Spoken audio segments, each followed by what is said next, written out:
Hello everyone and welcome to a new monthly series called This Month in Gaming. I will be covering gaming news and current gaming events, as well as talking about upcoming games. I hope you like this new series and will stick with it and watch it evolve over time. With that introduction out of the way, let's get on with the video. So our first story is probably the biggest story in this video and in the entire month of June, and it of course is Dr. Disrespect and the whole what started as allegations, and at the time that I was writing this was just allegations, and I had a whole thing written about that it was just allegations and I was going to cover it and all that, but then I gave it like a day, and I'm glad I did because then so much happened. So starting off here, the tweet that started it all was from former Twitch employee Cody Connors, who said he got banned because he got caught sexting a minor in the then existing Twitch Whispers product. He was trying to meet up with her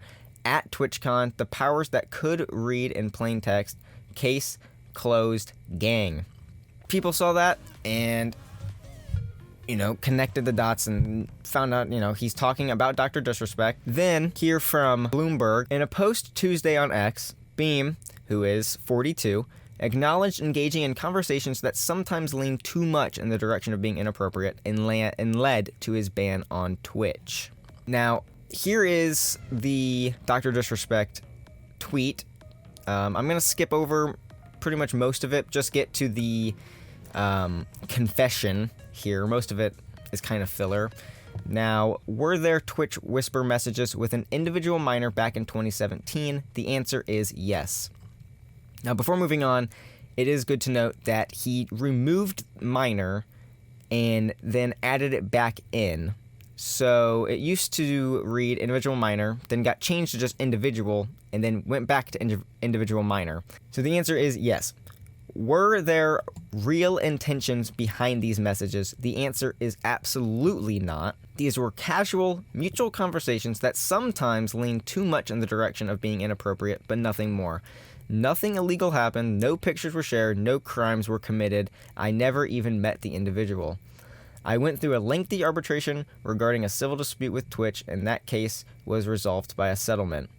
Let me be clear, it was not a criminal case against me, and no criminal charges has ever been brought against me. Now, him bringing up the arbitration and settlement is interesting because no one really cares about how the contract got settled, because this was Twitch's biggest guy at the time, and in 2017 up until 2020 when he got banned, he was the biggest Twitch streamer, and I still think he is the biggest Twitch streamer or biggest streamer, of all time. Like, he is maybe the most successful streamer, streaming on Twitch, streaming on YouTube, and I have the Bloomberg article pulled up. So we have here, he was banned 4 years ago by Amazon.com's Twitch for violating his community guidelines. The chat app Discord followed, removing him from his partnership program after a report from a trusted industry peer, according to a spokesperson who didn't identify the actual source. So not only was he banned from Twitch, he was banned from Discord at the same time. The reasons for his banishment from Twitch were never given, but 3 people with knowledge of the matter said Beam was removed because he exchanged sexually explicit messages with a minor through the service's direct chat feature. He also asked a minor about her plans at the TwitchCon convention, according to 2 of the people who asked not to be identified discussing such a sensitive matter. A complaint was later filed with Twitch through its reporting system, the 2 said. Now, that is interesting and good to know because there was a lot of conversations about why it took so long. Happened in 2017, got banned in 2020. I think that the minor at the time, in 2017, then grew up, got older and smarter, and looked back and realized that that was messed up, went and reported it, and that's why the ban happened in 2020. Now, something else that is very interesting is, meanwhile, the video game studio Beam co-founded, Midnight Society, announced Monday that it is terminating its relationship with the YouTube star immediately after speaking with parties involved. And the tweet here, on Friday evening, we became aware of an allegation against one of our co-founders, Guy Beam, aka Dr. Disrespect. We assumed his innocence and began speaking with parties involved, and in order to maintain our principles and standards as a studio and individuals, we needed to act. For this reason, we are terminating our relationship with Guy Beam immediately. While these facts are difficult to hear and even more difficult to accept, it is our duty to accept with dignity on behalf of all individuals involved, especially the 55 developers and families we have employed along with our community of players. Now, another person from Midnight Society, who is the studio head, said this on Twitter: "This is a statement from me personally. It does not reflect any of my companies and has not gone through any legal or PR approvals. If you inappropriately message a minor, I cannot work with you. Period. I promise to only act on facts, and I did." So then that makes it seem like it's not a mutual decision and that they came together and decided to terminate him, because I feel like if they did come to a mutual decision, they wouldn't have said we are terminating our relationship. They would have said we came to a mutual decision and Dr. Disrespect, Guy Beam, will be stepping down and leaving. Now, that's all that I really wanted to cover on that, because that's really all there is. I mean, he came out and said it. He came out and admitted to texting a minor back in 2017. Also cheating on his wife in 2017. So that guy was on a crazy one in 2017. Since 2017, he has progressively gone towards the right-wing grifter approach type of thing, you know, like save the kids, anti-trans, anti-LGBT, anti-woke bullshit, and then text a minor. That's normally how it goes for those people, but yeah. All links for any articles will be in the description for you guys to read as well. Our next story here is about the Elden Ring DLC. Elden Ring's DLC released just a few days ago at the time of writing this and recording this. It has already caused a major divide in fans. This is from Eurogamer.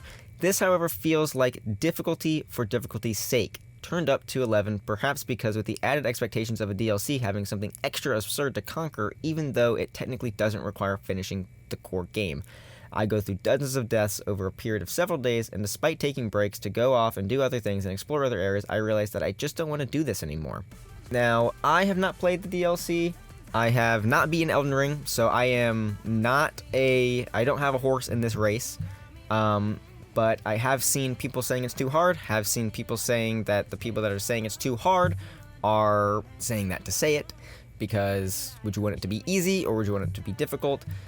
And FromSoft games are known to be somewhat difficult, if not extremely hard, for people that either don't have the patience for the boss fights or any other reasons. And Shadow of the Erdtree is now the top rated DLC of all time. So here's Insider Gaming with more. With their reviews pouring in, it's a moment of pride and excitement for the gaming community, as From Software's highly anticipated Elden Ring expansion, Shadow of the Erdtree, has already soared to the top, becoming the highest rated DLC of all time. According to Metacritic, Shadow of the Erdtree has secured an impressive Metascore of 95 based on 56 critic reviews at the time of writing. This remarkable achievement is a testament to this expansion's quality and anticipation. The broader audience can experience this triumph on June 21st, 2024. Now, I am recording this on June 27th, so it has been 6 days, almost a week, since the DLC released.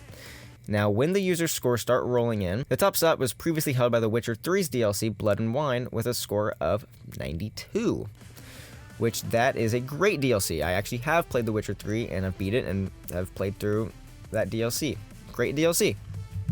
Now, I have friends that play the Elden Ring DLC and are From Software fans and have played most of the From Software games, if not all of them, and they have told me that it is hard, but it's fun for them. They enjoy the game.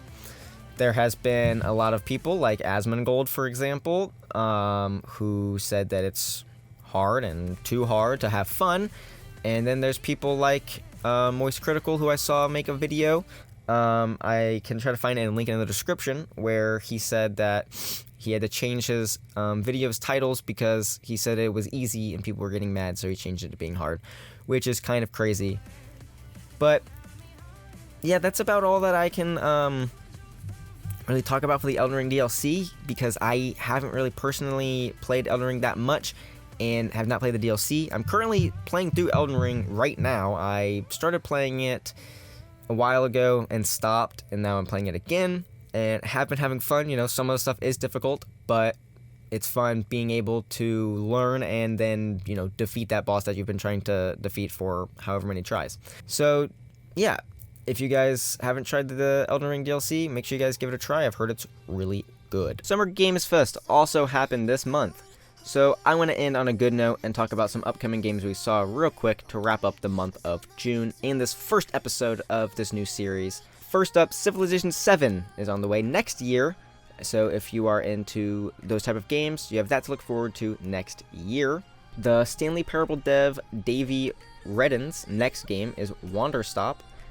A cozy narrative-centric game about change and tea is how it's been described, and it does look pleasant. I will probably end up trying that out. Skate is still in pre-alpha, so Skate fans, you'll have to wait just a bit longer for the new Skate game.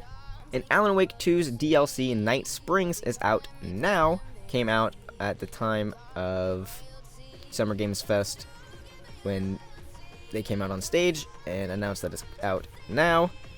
And I have yet to play that DLC, but I played through Alan Wake 2 when it came out. Loved that game, loved the first Alan Wake, so I'm excited to play the Night Springs DLC. Now, there are a bunch of other games that have came out, and I will link an article in the description for you to check them out. But unfortunately, that's all the time I have for today. The Dr. Disrespect drama and everything that broke as I was writing and making this made that kind of take hold of this. But I hope you all enjoy this new series and continue to support it. And remember to like and subscribe and turn on notifications so you don't miss a video. And I'll see you guys all in the next one. Goodbye.